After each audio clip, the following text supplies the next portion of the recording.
Hello बच्चों, क्या हाल चाल है? सब ठीक ठाक है? बहुत बढ़िया हो।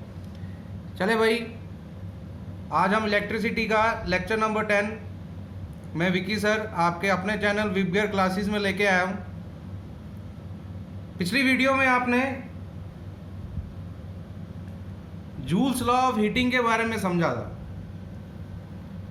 आप चेक कर सकते हैं, प्लेलिस्ट बनी हुई है इलेक्ट्रिसिटी के ऊपर, उसमें जूल्स लॉ ऑफ हीटिंग आपको दिखेगा थंबनेल में। वहाँ पर आपने एक जनरलाइज फार्मूला पढ़ा था कि जूल्स लॉ हमें बताता है कि किसी भी कंडक्टर में कितनी हीट पैदा होती है। उसके लिए एक जर्नल है हीट निकालने का formula H is equal to I square R into T. ठीक है बच्चा। अब अगर हम समझें इसी फार्मूले पे कुछ न्यूमेरिकल, तो वो आपके सामने इस वीडियो में हम दिखाएंगे। जैसे कि सबसे पहले एक बिल्कुल हलवा सा न्यूमेरिकल है, बिल्कुल आसान सा, जिसमें सीधा फार्मूला और सीधा आंसर है। जैसे आपके सामने स्क्रीन पे है कि एक कॉइल है of resistance 4 ohm, a coil of resistance 4 ohm carries a current of 2 ampere that flows for 1 second, calculate the heat produce in a coil. यानी आपको बच्चा यहाँ क्या दिया है कि एक कॉइल है जिसकी रेजिस्टेंस आपको दी है, कितनी दी है बेटा? 4 ओम, है ना। और क्या दी है? कैरीज ए करंट, आई की वैल्यू दी है 2 एम्पेयर, और कितने समय के लिए फ्लो करती है? फॉर 1 सेकेंड, है ना। अब आपको क्या पूछता है कि calculate the heat produce in a coil, उस कॉइल में कितनी हीट होगी। तो सीधा फार्मूला लगेगा, हीट निकालने का formula I square R into T. तो आई की वैल्यू 2 है, 2 का स्क्वेयर, आर हमारे पास बेटा कितना है? 4, और टी कितना है बेटा? 1। तो 2 2 4, 4 4 16, 16 इंटू 1 कितना बचा? 16 ही रहेगा। तो ये हीट क्या है? एक बेटा एनर्जी है। तो एनर्जी का ऐसा यूनिट क्या रहता है बेटा? जूल रहता है। तो है ना, बिल्कुल सिंपल सा सवाल, सीधा फार्मूले में आंसर डाला, अपना फार्मूला डाला, आंसर निकाला, सब सीधा ही सीधा बिल्कुल।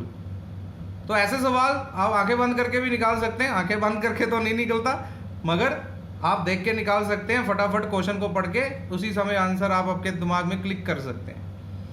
थोड़ा सा घुमाने वाला सवाल इसमें ऐसा बन सकता है, देखें नेक्स्ट न्यूमेरिकल।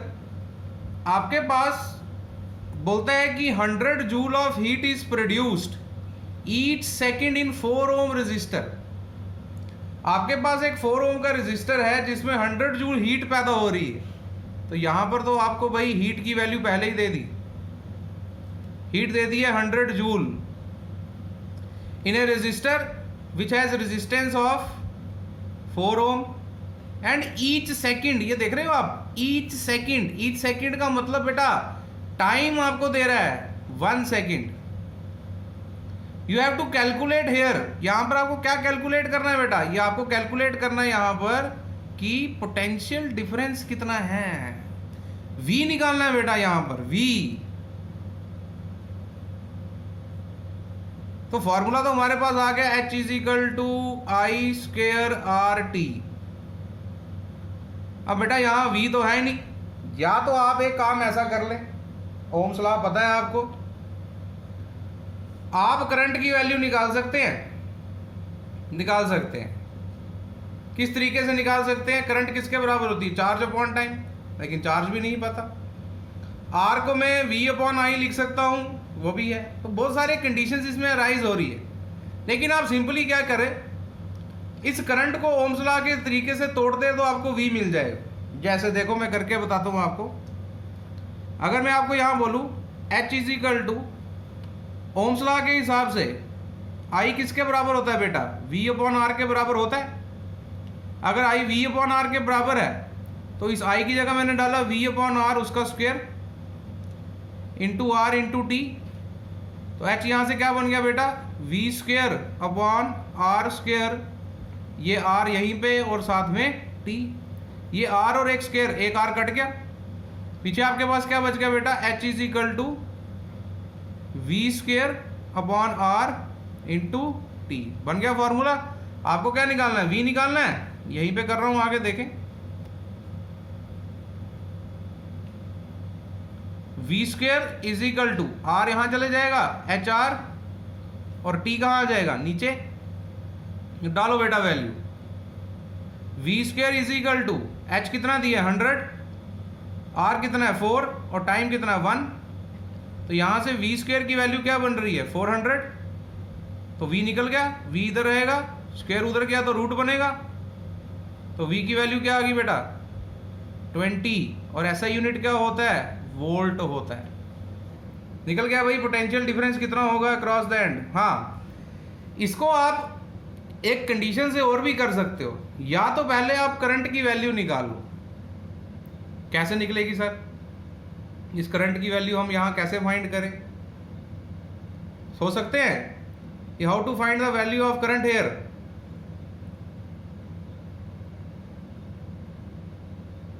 सोच सकते हैं? नहीं। चले भाई, करंट की वैल्यू यहां पर आप फाइंड कर सकते हैं। किस तरीके से फाइंड कर सकते हैं? देखिए, करंट क्या होता है? चार्ज अपॉन टाइम, है ना? तो चार्ज भी नहीं निकलेगा। अच्छा, करंट अगर मैं निकालना चाहूं तो करंट को हम V अपॉन आर भी लिख सकते हैं। तो वैराइटीज ऑफ थिंग है आपके पास। या आर की वैल्यू पहले आप फाइंड कर सकते हो, किसी भी तरीके से आप वैल्यू फाइंड करते हो। या तो ये फॉर्मूला पहले ऐसे ही डाल लो, एच की वैल्यू डाल लो 100, आर दिया, टाइम दिया, यहाँ से आई की वैल्यू निकालो, फिर दोबारा ये फार्मूला डालो, वहाँ से फिर निकल जाएगा। लेकिन एक बड़ा आसान सा मेथड है कि अगर आप इस फार्मूले को तोड़ देते हो इस तरीके से, तो आपका वैल्यू जो है पोटेंशियल की सीधी आ जाएगी। ठीक है बच्चा, क्लियर होगी बात ये सारी? चले भाई, आपके पास हीट के ऊपर यही टॉपिक यही रहेगा। अब हम चलेंगे अपने नेक्स्ट टॉपिक के ऊपर। नेक्स्ट टॉपिक रहेगा आपका आज इलेक्ट्रिक पावर। एनसीईआरटी के हिसाब से हम नया टॉपिक पढ़ने लगे हैं कि इलेक्ट्रिक पावर हमारे पास क्या है, what is electric power.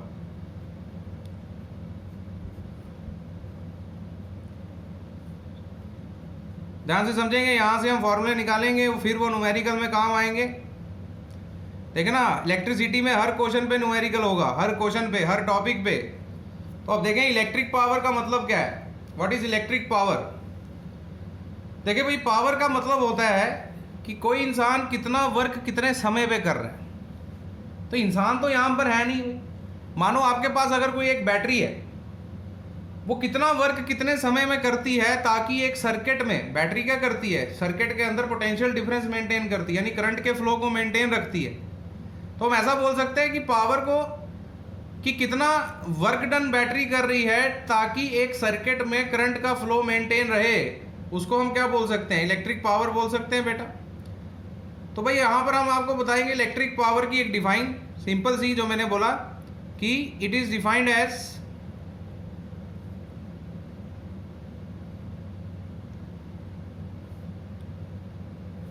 The amount of, या ऐसे बोल सकते हैं अमाउंट बोलो या रेट बोलो, defined as the rate of work. Rate का मतलब फिजिक्स में होता है टाइम, जब किसी चीज को टाइम से डिवाइड करो। रेट का मतलब फिजिक्स में प्राइस नहीं होता बेटा। It is defined as the rate of work done by a battery. एक बैटरी कितना वर्क कर रही है कितने समय में, किसके लिए, टू मेंटेन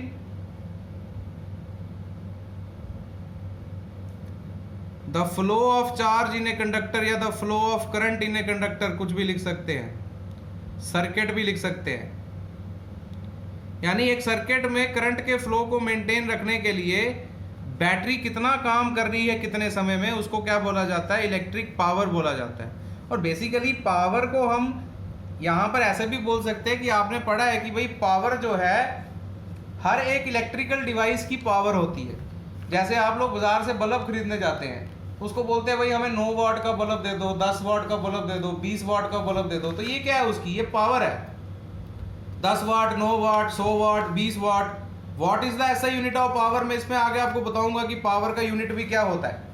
तो हम ऐसा बोल देते हैं भाई उसको, भाई इतने वाट का हमें ये दे दो, इतने वाट की ट्यूबलाइट दे दो, पंखा कितने वाट का है, एसी जो हमारा है वो कितने वाट का चल रहा है, घर में 1 टन का एसी मतलब 1000 वॉट का एसी है, तो इलेक्ट्रिक पावर को हम ऐसे सिंपली बता सकते हैं, मगर डिफाइन के रूप में हम बोल सकते हैं कि ये रेट है of work is done by a battery to maintain the flow of current in a circuit.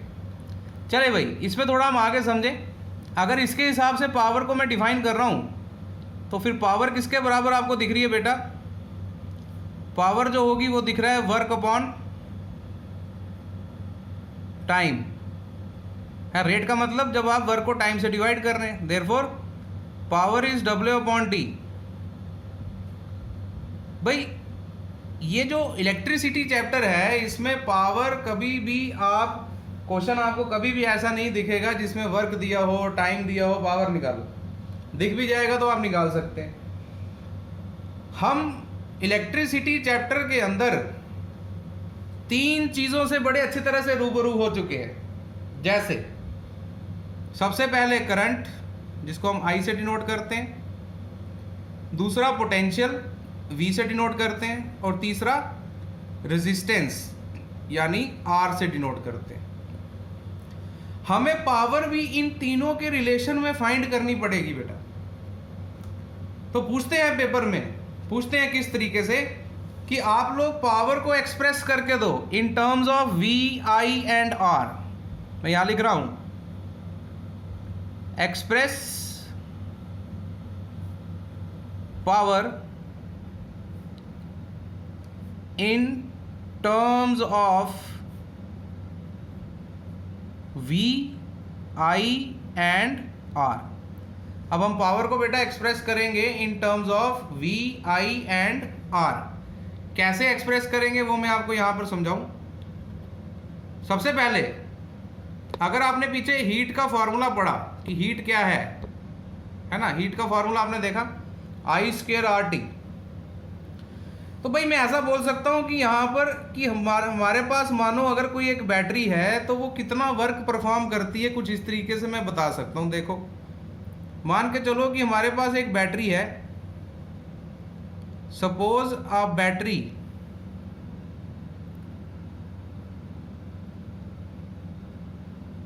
जिसका पोटेंशियल कितना है, मानो कुछ वैल्यू होगी, मान लो हमने मान लिया V वोल्ट। सपोज करें हमारे पास एक बैटरी है जिसका पोटेंशियल कितना है V वोल्ट। कितनी करंट कैरी कर रही है? कैरीज ए करंट ऑफ कुछ एम्पेयर, I एम्पेयर मान लो, एंड कुछ समय के लिए फ्लोज कर रही है, यानी and flows for T second. तो बेटा हम बोल सकते हैं कि उस बैटरी ने कितना वर्क किया, then work done by a battery.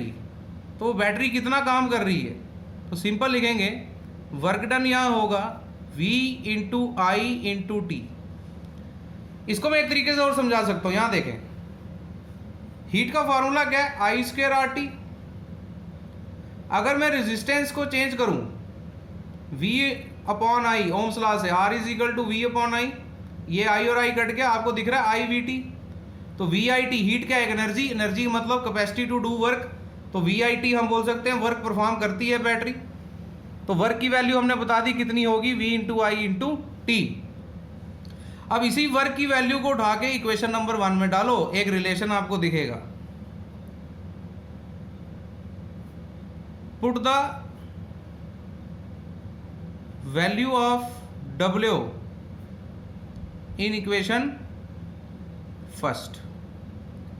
Put the value of W in equation first डालो भाई।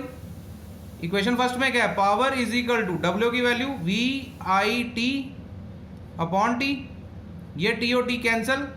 पावर का एक एक्सप्रेशन आपको दिख गया V into I in terms of potential and current. कल को आपको क्वेश्चन में पोटेंशियल डिफरेंस और करंट दिया हो और बोलो पावर निकालो, तो आप बता सकते हैं पावर किसके बराबर होता है? V इंटू I के बराबर होता है। एक और फार्मूला यहां से हम फाइंड कर सकते हैं। देखिए भाई नेक्स्ट फार्मूला क्या बनेगा यहां से। आपको पता है ओम्स लॉ क्या कहता है?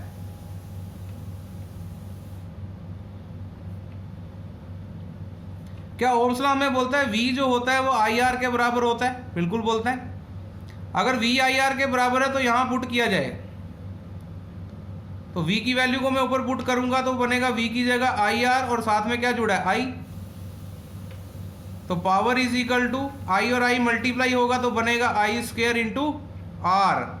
ये आ गया पावर का बेटा आपका दूसरा expression i square into R. ठीक है बेटा, क्लियर है बात मेरी। थर्ड देखें, एक और एक्सप्रेशन बनेगा, ये किस टर्म्स में बना, करंट और रेजिस्टेंस की टर्म्स में। फिर यहां पर हम इसको बुला लेते हैं ओम को, अगेन बाय ओम्स लॉ।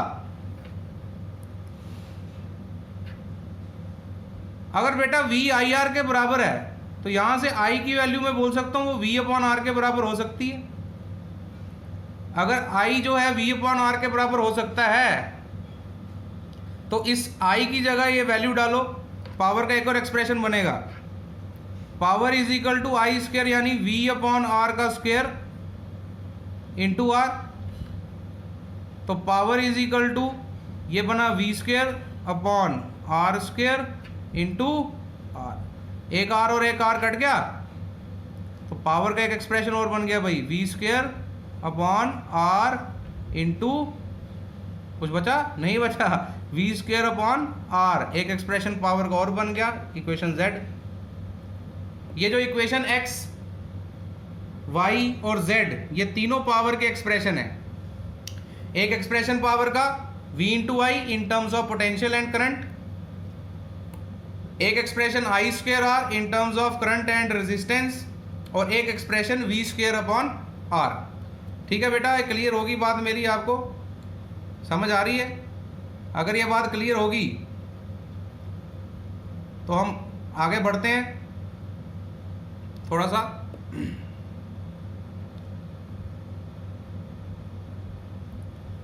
चले भाई, अब हम समझेंगे ये तीन हमने एक्सप्रेशन समझ लिए। मैं आगे फिर लिख देता हूं एक बार ये तीनों एक्सप्रेशन के बारे में। Equation number x, equation number y और इक्वेशन नंबर z क्या कह रही है, पावर का एक एक्सप्रेशन आया है v इंटू आई, एक पावर का एक्सप्रेशन आया है आई स्क्वायर इंटू आर, और एक पावर किसके बराबर आई है, v स्क्वायर अपॉन आर। तो जैसे जैसे आपको न्यूमेरिकल क्वेश्चन में टर्म्स दी हो आप पावर को उस तरीके से फाइंड कर सकते हैं। ठीक है बेटा, अब बात करेंगे इसके एसआई यूनिट की। ये भी इंपॉर्टेंट, एक एक नंबर में सवाल पूछते हैं। एसआई यूनिट ऑफ पावर, बेटा पावर का एसआई यूनिट क्या होता है, अभी मैंने पीछे चर्चा की है। पावर का एसआई यूनिट होता है वॉट, W से डिनोट करते हैं। और वॉट क्या रिप्रेजेंट करता है, देखो पावर था वर्क अपॉन टाइम, तो जूल अपॉन सेकंड को ही हम क्या बोलते हैं, वॉट बोलते हैं। दूसरा बेटा कुछ इसके biggest unit, biggest unit of power is kilowatt and megawatt. भाई अगर आप फिजिक्स पर नहीं पढ़ेंगे ना तो वाट लग सकती है तो इसलिए इसको ध्यान से पढ़ें। बिगेस्ट यूनिट होता है किलोवाट और मेगावाट। और बेटा 1 किलोवाट के अंदर 1000 वाट होते हैं, यानी 10 की पावर 3 लिख सकता हूं। वैसे ही 1 मेगावाट के अंदर 10 लाख वाट होते हैं। 10 लाख मतलब एक के आगे 6 जीरो, तो ये पता होना चाहिए। बहुत इंपॉर्टेंट एक चीज और, कमर्शियल यूनिट ऑफ पावर,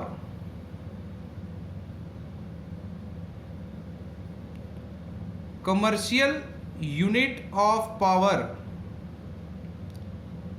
बेटा कमर्शियल शब्द का इस्तेमाल, जैसे आप बाजार से गाड़ी खरीदने जाते हो तो उसका इंजन पूछते हो कितने पावर का है ना। इंडस्ट्रीज में जब कोई चीज मैन्युफैक्चर हो रही है और बेचने के लिए आती है तो उस पर जो यूनिट लगते हैं वो कमर्शियल यूनिट हो जाते हैं। तो उसमें पावर जब निकालते हैं तो वो कमर्शियल यूनिट में होती है। तो आपने जैसे मैंने गाड़ी की एग्जांपल दी तो आप बोल सकते हैं कमर्शियल यूनिट जो होता है पावर का वो होता है बेटा हॉर्स पावर, HP। आपके घर में मोटर कितने HP की लगी है, कितनी गाड़ी का इंजन है।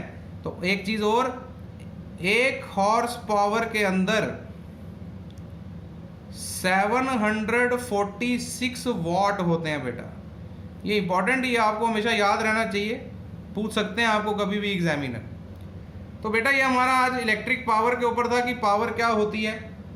पावर को हमने एक्सप्रेस किया in terms of V I and R, जिसमें हमने एक एक्सप्रेशन निकाला v इंटू आई, एक आई स्क्वेयर आर, एक वी स्क्वेयर अपॉन आर, और इसके हमने ऐसा यूनिट बताए। ऐसा यूनिट तो वाट होता है, जूल पर सेकंड को ही वाट बोलते हैं। बिगेस्ट यूनिट किलोवाट होता है, मेगावाट होता है। 1 किलोवाट में 10 की पावर 3 वाट और 1 मेगावाट में 10 की power 6 watt. And one of the most important commercial unit of power is horse power, and 1 horse power is equals to 746 watt. तो आई होप आज का वीडियो जो है वो आपको समझ आई होगी, क्लियर हुई होगी। जहाँ नहीं आती है उसको एक बारी फिर से पीछे जाके देखें, अच्छे से इसको समझें। कोई प्रॉब्लम हो तो आप उसको कमेंट बॉक्स में डाल सकते हैं प्रॉब्लम को, हम आप कोशिश करेंगे कि आपकी प्रॉब्लम वहाँ सॉल्व की जाए। तो बाकी लगे रहें, पढ़ाई करते रहें, नोट्स बनाते रहें और चैनल को सब्सक्राइब करें, प्लस शेयर करना मत भूलें। शेयर करेंगे तो वही मोटिवेशन मिलती है, चैनल बढ़ता है, ग्रोथ होती है।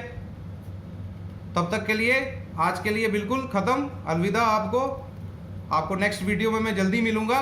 तब तक के लिए ऑल द बेस्ट, पढ़ते रहें एंड टेक केयर।